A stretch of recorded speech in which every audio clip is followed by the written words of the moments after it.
Okay, now that we got a really strong plan for this business and we're up and running, we got an operating plan as well. We're moving and shaking, selling stuff. There's something that is missing.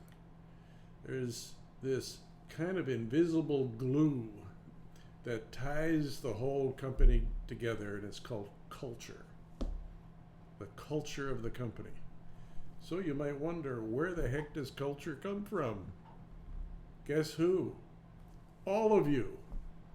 But where does it really come from? It comes from the top management of the company, the founders of the company, the CEO for sure, who's the kingpin in all this, that portrays the culture of the company always and consistently, never wavering on what the culture of this company is and what it's all about. So let's talk about what makes up a culture. It's kind of loose, isn't it? It's like smoke. You put your hand on it and it moves. It's something that is real and felt and impacts the company greatly. Let's go through it.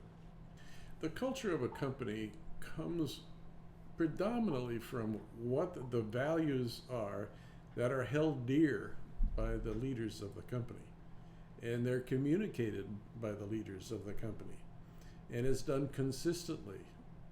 And you're reminded of it constantly. The way the leadership acts, and soon every employee within the company comes to believe in these values, acts upon them, makes decisions based upon them, relates to one another with these values in mind. Everyone is thinking, here's what we hold as important. These are our values. They can say them to you. You might find it on posters in the conference rooms within the company or in the offices of certain individuals. It's what you hold to be most important about being in this business. The values that you never waver from. They're always the case. People can count on them. That's how important it is. The culture of a company is also founded in the purpose of the company. What is this company all about? What is it trying to do? What purpose is it fulfilling? Yeah, there's a market opportunity, but you step back from it all. What are we doing that's important to others? What is our purpose? What are we all about? The CEO and top management of the company ought to portray that, explain to you what we're all about. They were there in the founding of the company. What caused all this to happen in the first place? Where did this company come from? What does it believe in? It's maybe even a bigger purpose and something that helps mankind in general, for example. It's kind of lofty, but it could be that. Whatever the purpose is, it's communicated consistently by the top management of the company and becomes adopted by everyone else. There's commitment involved. The CEO of the company values making a commitment and following through on it. We make commitments and we meet them, or we explain why we didn't. And perhaps we even apologize for not following through on a commitment. The top management of the company should be counted on because they make commitments to the organization, they make commitments to the customers, they make commitments to investors, and they follow through on them. You watch them. You can count on their word. You want them to be known as people you can count on because they follow through on what they say they're going to do. And the reason they do that is they are high integrity people. They are truthful. They hold a high standard on truthfulness. You can take their word to the bank. They're high integrity people. If the top leadership is that way, the people within the company, the employees who follow their leadership, will count on that integrity and have integrity themselves. That's what you want to have happen. A company built on integrity is very, very strong. The leadership of the company and everyone within the company has the ability to establish strong working relationships with each other. They're built on trust. Trusting each other is a strong bind between individuals within the company. Trust is something you focus on and try to achieve as you build these relationships with others in the company. This happens over time. The top management of the company holds trust as a high standard within the company. We trust each other. We believe what people say, and we trust that they're going to do what they say. We back them always. Trust is the foundation of strong teamwork. And that's why it's so important. Teams that are working together, trust one another, have high regard for one another, have built strong relationships with one another. If they're really clicking with each other and trust one another, there's nothing they can't accomplish. And they take a great deal of pride in doing so. But that level of trust, again, is fostered by the top management of the company. If top management trusts you, you're going to trust them. People will trust one another.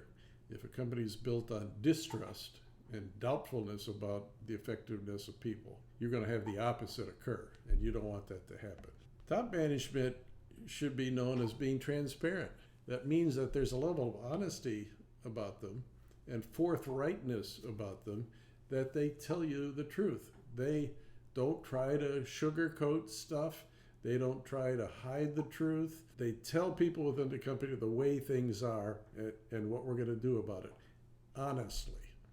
Now, there's certain maybe personal things that you don't be transparent about, but for the most part, business things that are going on in the industry, things that are going on with our customers, things that are going on with a board of directors, things going on with our investors, shows through the CEO of the company in a transparent way.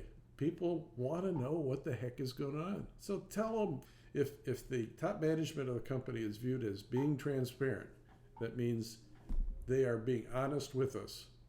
Lots of good things will happen from that, including teamwork. Compassion is an important element of the culture of a company.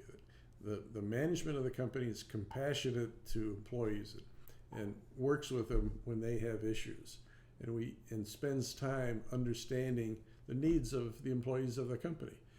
Within teams, people are compassionate with one another. They take time to understand each other and what each other's strengths and weaknesses are, how to work with them effectively, and build compassion into your working relationships with one another. Mutual respect is also important. If there's compassion and transparency and these strong, trusted relationships emerging, mutual respect is something that will come from that. If there are trusted working relationship, mutual respect will usually follow.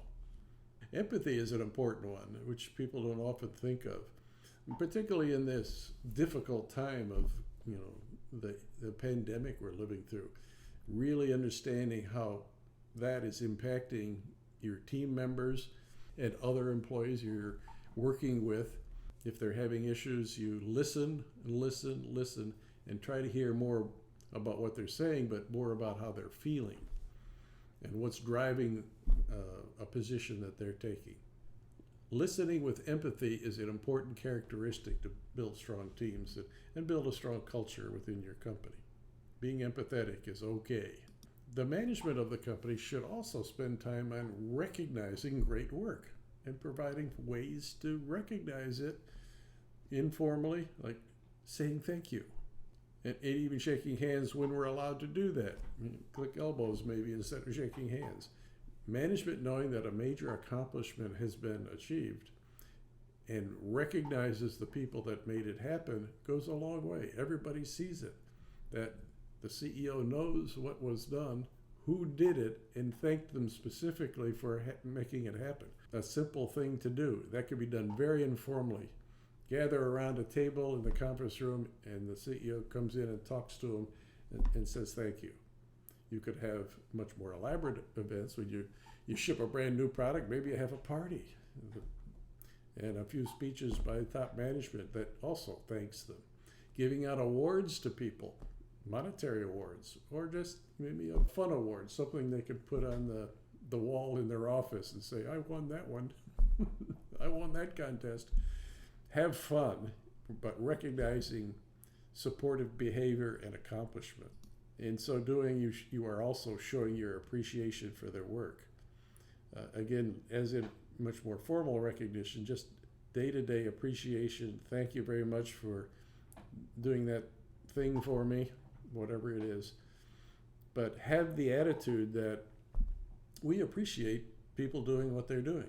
it will have the tendency to continually strengthen the bond between people within the company. Then, what's really important, that this culture is nurtured day after day after day, and it's done consistently. Never deviate from the purpose and your values and everything else that's going into the culture of your company. Never, ever allow a breach of trust. That is a killer. So be consistent, be true to your culture, and nurture it every day. As a senior management of your company, never forget that this is one of the most important things that you do on a daily basis. With that, have a great day.